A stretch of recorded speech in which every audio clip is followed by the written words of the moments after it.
Abonentët në Durrës dhe në pjesën jugore të Shqipërisë do të kenë një furnizim më cilësor me energji elektrike. Kjo pas investimit të realizuar në 9 stacionin Tirana 2, e cila është një ndër veprat kryesore të sistemit energjetik të vendit. Kemi pasur një mbështetje financiare nga KFV-ja për 40 milion eurosh, por ndërkohë që gjitha kostot lokale, shpronësime dhe gjithçka tjetër mbulohen nga vetë operatori i transmetimit.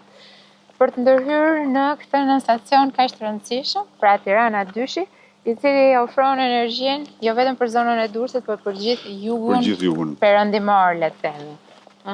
Zëvendës kryeministri theksoi se transmetimi i energjisë elektrike midis Shqipërisë dhe vendeve të rajonit është rritur disa fish, ndërsa po vjen puna për finalizimin e projektit për ndërtimin e linjës nënujore me Italinë. Përmes operatorit transmetimit dhe Ministrisë Infrastrukturës dhe të Energjisë, është ulur në tryezën e negociatave me qeverinë italiane, me Ministrinë e Energjisë italiane, por edhe me kompaninë, pra me operatorin e transmetimit italian, që quhet Terna,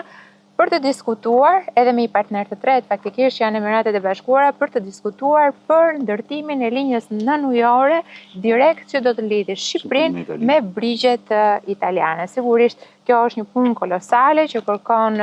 një kohë për ngjizjen e saj, për sa i përket studimit fizibilitetit, projektimit, gjetjen e pikave të duhura të lidhjes, pasi në rastin e energjisë nuk mund të shkosh në pikën më të shkurtër, po duhet shkosh pikërisht atje ku Italia ka kapacitete për të përfit